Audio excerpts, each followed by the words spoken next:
Dear students, हमारे इस आज के लेक्चर में हम फिज़िक्स का इंट्रोडक्शन, उसका स्कोप और फिज़िक्स की कुछ हिस्ट्री डिस्कस करेंगे, जिनको मैं कुछ पोस्टुलेट्स की सूरत में आपको बताऊंगा ताकि आपके लिए मेमोराइज़ करने के लिए ज़्यादा आसान हो। देखिए, लेक्चर है हमारा स्कोप ऑफ फिज़िक्स। फ़िज़िक्स का स्कोप क्या है? बेसिकली स्कोप से पहले हम ये देखते हैं कि फ़िज़िक्स है क्या चीज़। फ़िज़िक्स का इंट्रोडक्शन हम थोड़ा सा करते हैं, उसके बाद हम इसके स्कोप पर आएंगे। देखिए, हमें पता है कि फ़िज़िक्स क्या है। It is the branch of science. Physics is the branch of science. हम ये देखते हैं कि हम यहाँ पर लिख लें कि साइंस की जैसे ब्रांचेज हैं हमारे पास PCB, इन शॉर्ट टर्म हम अगर कह दें तो हमारे पास फ़िज़िक्स, केमिस्ट्री एंड बायोलॉजी। ठीक है, physics, chemistry and biology. Chemistry में हम डिस्कस करते हैं अबाउट मैटर, बायोलॉजी के अंदर हम डिस्कस करते हैं about living thing, but physics के अंदर या फिज़िक्स में हम डिस्कस करेंगे study about matter and energy. और अगर हम साइंस को दूसरे तरीके से हम इसकी ब्रांचेस को डिफ़ाइन करें तो हमारे पास साइंस की दो मेन ब्रांचेस होती हैं, जो कि हम पिछली क्लासेस में पढ़ते हुए आए। वो हमारे पास कौन सी है? एक हमारे पास है फिज़िकल साइंस, दूसरी हमारे पास है बायोलॉजिकल साइंस। फिज़िकल साइंस के अंदर हम स्टडी करते हैं about non living thing, about non living thing. और बायोलॉजिकल साइंस में हम स्टडी करते हैं अबाउट लाइफ, इट मीन के अबाउट लिविंग थिंग। अगर हम सब्जेक्ट्स की बात कर लें तो फिज़िकल साइंस के अंदर हम जो सब्जेक्ट्स पढ़ते हैं वो हमारे पास होते हैं chemistry, mathematics, physics, geography etcetera. इसी तरीके से बायोलॉजिकल साइंस में हम बात करें तो इसके अंदर हम स्टडी करते हैं बॉटनी, ज़ूलॉजी, एनाटॉमी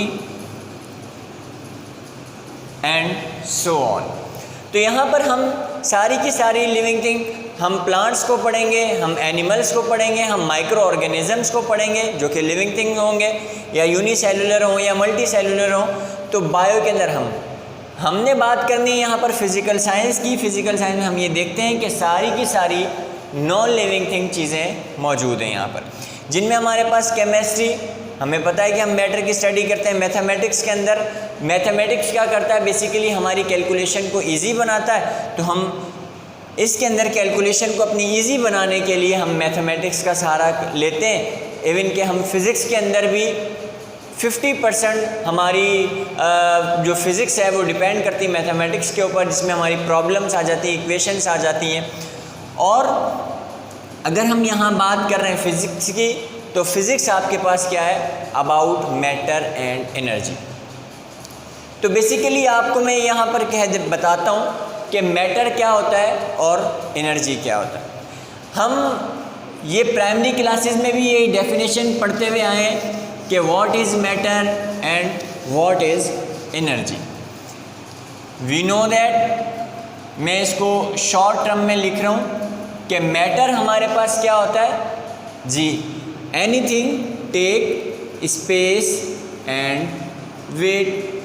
कोई भी चीज़ जगह घेरती है, उसका कोई वज़न है, तो वो क्या कहलाती है? मैटर। सिंपल। एनर्जी में अगर हम बात करें तो वैसे तो हम एनर्जी की डेफिनेशन पढ़ते हैं एबिलिटी टू डू वर्क, काम करने की सलाहियत। मगर अगर इसको समझने के लिए हम ये देखें तो हम यहाँ पर क्या लिखेंगे कि एनर्जी जो है वो ना कोई इसका स्पेस होता है और ना उसका कोई वज़न।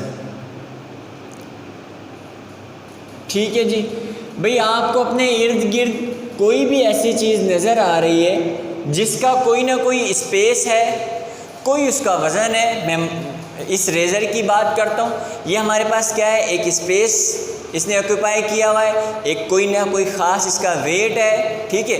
इसी तरीके से अगर मैं इस मार्कर की बात करता हूँ, अपने इर्द गिर्द कोई चीज़ की बात करता हूँ, तो वो स्पेस और वेट जहाँ पर हो वो मैटर है, और जहाँ स्पेस और वेट ना हो वो एनर्जी है। फॉर एग्जांपल मैं बोल रहा हूँ तो ये मेरा साउंड क्या है, ये एक एनर्जी है, क्योंकि ना इसका कोई स्पेस है ना कोई वेट है। इसी तरीके से यहाँ लाइट आ रही है, ठीक है, तो लाइट का ना हमारे पास कोई स्पेस है ना कोई वेट है, तो ये भी हमारे पास एनर्जी है। इसी तरीके से हमारे पास एनर्जी की भी बहुत सारी टाइप्स होती हैं जिनको हम फर्दर आगे डिटेल में जाकर पढ़ेंगे।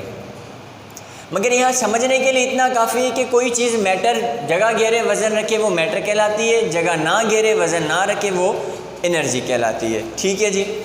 अब यहाँ पर हम बात करते हैं फ़िज़िक्स के बेसिक प्रिंसिपल्स की। देखिए, इससे पहले फ़िज़िक्स के प्रिंसिपल को डिस्कस करने से पहले मैं आपको ये बता दूं कि साइंस के कौन से दो मेन प्रिंसिपल होते हैं। साइंस किन दो मेन प्रिंसिपल्स पर डिपेंड करती है, जिसमें हमारे पास, आप केमिस्ट्री में भी इसको स्टडी करते हैं, law of conservation, law of conservation of mass and law of conservation of energy. Law of conservation of mass and law of conservation of energy. It mean के mass can neither be created not be destroyed and energy can neither be created nor be destroyed, but it can change from one form to another form। ये science के दो main principal है, basic principle है कि भाई हम ना कोई मास बना सकते हैं ना उसको ख़त्म कर सकते हैं, ना हम कोई एनर्जी बना सकते हैं ना हम उसको ख़त्म कर सकते हैं, मगर हम उसको क्या कर सकते हैं, एक फॉर्म से दूसरी फॉर्म में चेंज कर सकते हैं। अगर हम बात करें फ़िज़िक्स की, तो बेटा फ़िज़िक्स हमारी डेली लाइफ के अंदर बहुत ज़्यादा यूज़ होती है, जो कि हम स्कोप ऑफ फ़िज़िक्स के अंदर पढ़ेंगे। आप अपने सराउंडिंग में देखें, चाहे वो मेडिकल फील्ड हो या केमिस्ट्री की फील्ड हो या कोई भी फील्ड हो, उसके अंदर फ़िज़िक्स जो है उसका मेन एक कैरेक्टर पाया जाता है, यानी कि फ़िज़िक्स की एक इम्पोर्टेंस पाई जाती है हर सब्जेक्ट के अंदर, हर फील्ड के अंदर, क्योंकि इवन कि हम माइक्रो से छोटे माइक्रो से एटम से लेकर अगर हम इस यूनिवर्स तक की स्टडी करेंगे, हम ऐसे मास की 10⁻³ kg जिसका मास हो, ऐसे मास से लेकर हम यूनिवर्स का मास है जो कि 10⁻55 kg, तो वहाँ तक की जो स्टडी, यानी कि माइक्रो से लेकर मैक्रो, ह्यूज मैक्रो ऑब्जेक्ट्स की जो स्टडी होती है वो हम सारी की सारी फ़िज़िक्स में करते हैं। और फ़िज़िक्स में की एक ख़ास बात ये भी है कि यहाँ पर हर चीज़ हमें अप्रूव्ड मिलती है, यानी कि उसको किसी इक्वेशंस के ज़रिए से, फार्मूला के ज़रिए से हम उसे सॉल्व कर सकते हैं, हम उसे अप्रूव कर सकते हैं। प्रैक्टिकली भी वही चीज़ राइट होती है जिसको हम फार्मूला के ज़रिए से सॉल्व करते हैं। फॉर एग्ज़ाम्पल, एक कोई बंदा 200 मीटर की हाइट पर खड़ा हुआ है, वहाँ पर उसने पत्थर फेंका और पत्थर फेंकने के साथ उसने हमें कोई भी एक चीज़ बता दी, या हमें उनमें से कोई एक चीज़ पता है, एक क्वांटिटी पता है। फॉर एग्जांपल, फाइनल वेलोसिटी पता है, इनिशियल वेलोसिटी या फिर पता है, या उसकी एक्सेलरेशन पता है, या टाइम का हमें पता है। अगर एक चीज़ पता है तो बाकी सारी चीज़ें हम अकॉर्डिंग टू फार्मूला सॉल्व कर सकते हैं। भाई ये कितने मीटर की हाइट पे खड़ा था, अगर फॉर एग्जांपल हमें एक्सेलरेशन पता है तो हम ये देख लेंगे कि अच्छा इसने इतनी स्पीड से बॉल फेंकी, इतनी स्पीड से नीचे गिरी, इतने मीटर की 200-300 मीटर की हाइट पर ये खड़ा हुआ था, ठीक है, और ये इतनी स्पीड से बॉल नीचे आई है, इतने टाइम के अंदर पहुंची है, इतना डिस्टेंस कवर किया है। तो ये सारी की सारी चीज़ें हम अकॉर्डिंग टू फार्मूला प्रूव कर सकते हैं और रियल में भी ये एप्लीकेबल है। यानी कि ऐसा नहीं है कि फार्मूले में हमारे पास आंसर कुछ और आ रहा है, मगर रियल के अंदर अगर हम प्रैक्टिकली देखें तो आंसर कुछ और आ रहा है। हाँ, थोड़ा बहुत निग्लिजिबल रेजिस्टेंस आ सकता है, एयर रेजिस्टेंस हो या रेंडमली जो भी एरर्स हो वो एरर आ सकते हैं, मगर ये है कि हमारे पास तकरीबन अप्रॉक्सीमेटली जो वैल्यू आती है वो इसी के फार्मूले वाली आती है हमारे पास। देखिए बेटा, फ़िज़िक्स जो है वो मेन इसके भी दो प्रिंसिपल हैं, एक हमारे पास है यूनिफिकेशन और दूसरा हमारे पास है रिडक्शन। इसको अगर मैं सिंपल वर्ड्स में कहूँ तो यूनिफिकेशन में बेसिकली हम क्या कहते हैं कि यूनिफिकेशन में क्या करते हैं, हम यूनिफाई कर देते हैं बहुत सारी चीज़ों को, बहुत सारी क्वांटिटीज़ को, बहुत सारी प्रॉपर्टीज़ को हम एक जगह पर यूनिफाई सम अप करके लिख देते हैं किसी रूल के मुताबिक, किसी लॉ के मुताबिक। जैसे कि हमारे पास हम कहें motion of planets, movement of human beings, motion of vehicles, ठीक है, ग्रेविटेशनल मोशन, ये सारी के सारे जो ऑब्जेक्ट्स हैं, ये सारी की सारी जो प्रॉपर्टीज़ हैं, इसको एक साइंटिस्ट जिसने अपने लॉज के अंदर बता दिया, वो कौन सा साइंटिस्ट था? Newton.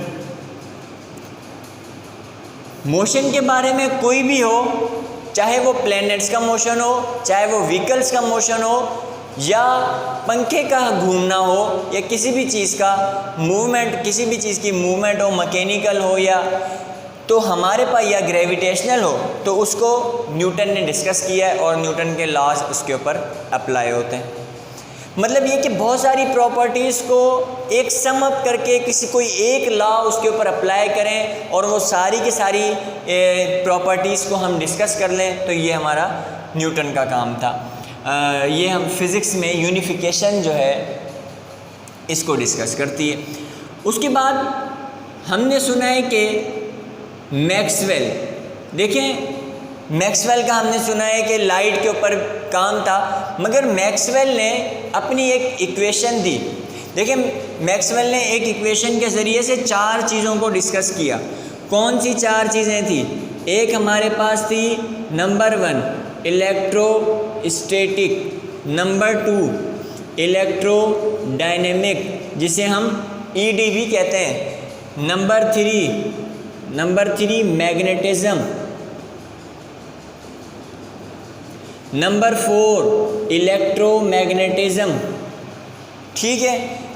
Electrostatic charges at rest, electrodynamics charges in motion, magnetism की स्टडी हम जिसके अंदर करते हैं, ठीक है, कंप्लीटली मैग्नेटिज्म के बारे में जो भी स्टडी वो हम इसके अंदर करते हैं। इलेक्ट्रोमैग्नेटिज्म, इलेक्ट्रिसिटी और मैग्नेटिज्म का जो भी आपस में रिलेशन है, या हम कहते हैं कि जैसे इलेक्ट्रिक फील्ड और मैग्नेटिक फील्ड, ठीक है, हमें पता है कि ये दोनों एक दूसरे पर डिपेंडेंट है। इलेक्ट्रिक की वजह से इलेक्ट्रिक फील्ड अगर किसी वायर के अंदर हो तो उसके सराउंडिंग में मैग्नेटिक फील्ड बनती है, और मैग्नेटिक फील्ड बने तो इलेक्ट्रिक फील्ड आगे बनती है, अदरवाइज़ नहीं बनती। तो ये सारी देखिए ये अलग अलग सब्जेक्ट्स हैं, अलग अलग टॉपिक्स हैं, मगर इनको मैक्सवेल ने अपनी इक्वेशन के ज़रिए से क्या कर दिया? सम अप कर दिया। इसके ऊपर, इन सब के ऊपर मैक्सवेल की इक्वेशन अप्लाई होती है, और ये सारी के सारी, चाहे वो इलेक्ट्रोस्टैटिक में से हो, ED में से हो, या इलेक्ट्रोमैग्नेटिज्म या मैग्नेटिज्म में से हो, वो उसको मैक्सवेल की इक्वेशन सॉल्व करती है।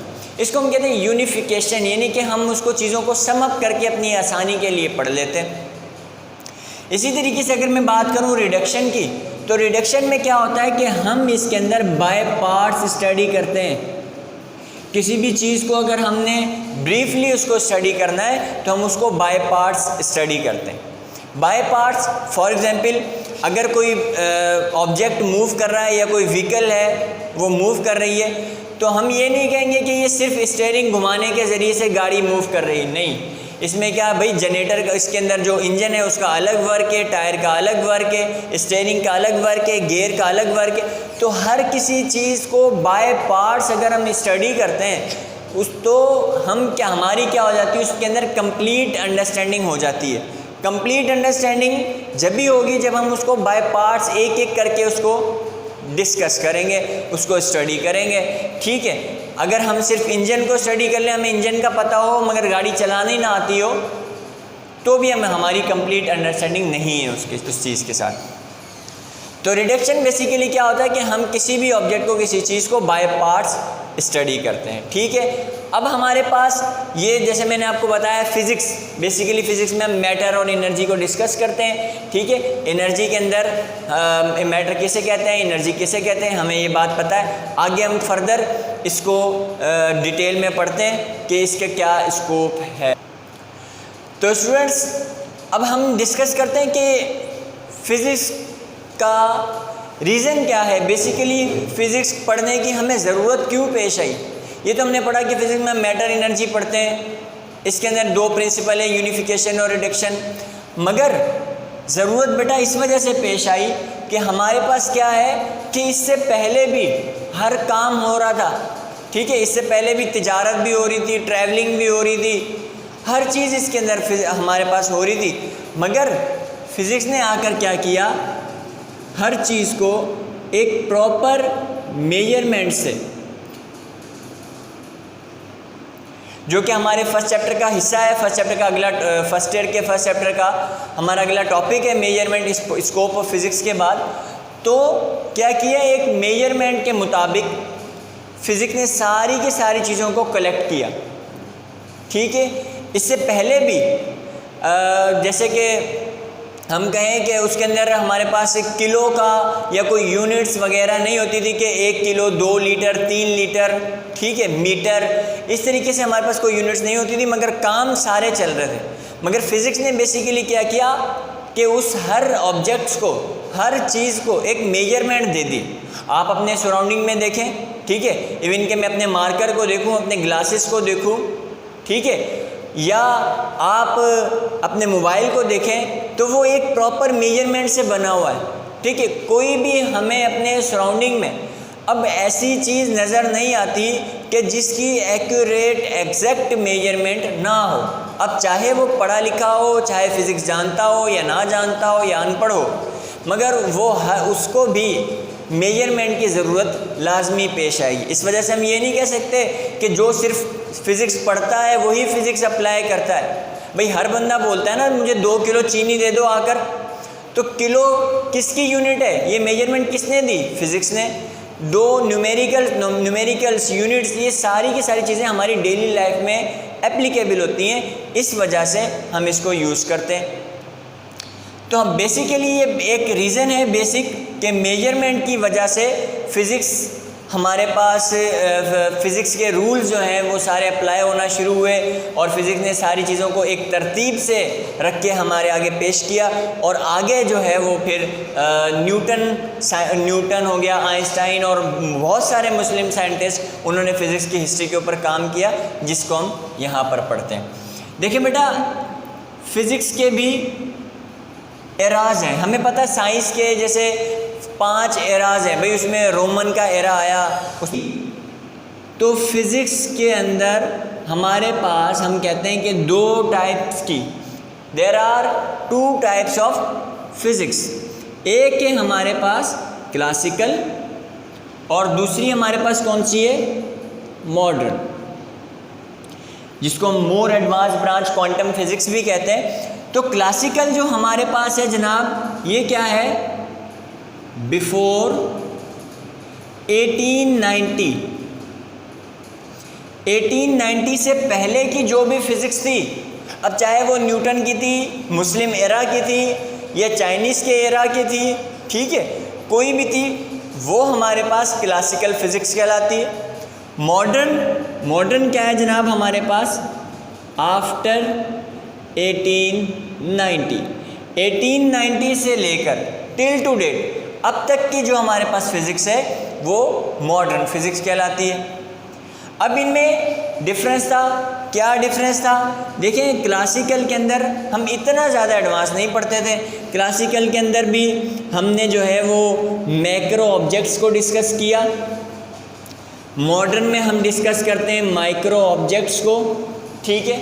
क्लासिकल के अंदर भी हम डिस्कस करते हैं, मोशन को रिलेट करते हैं अपने सराउंडिंग से, ठीक है, मोशन को रिलेट हम करते हैं अपने सराउंडिंग से, क्योंकि बग़ैर रिलेट किए हमें पता नहीं चलेगा कि हम मोशन में हैं या रेस्ट में हैं। अगर मैं अपने सराउंडिंग में ना देखूं, इधर उधर ना देखूं, तो मुझे नहीं पता चलेगा कि मैं रेस्ट में हूं या मोशन में हूं। तो हमें रिलेट करना पड़ता है। और यहाँ पर हम जो मोशन को रिलेट करते हैं जनाब, वो हम रिलेट करते हैं मोशन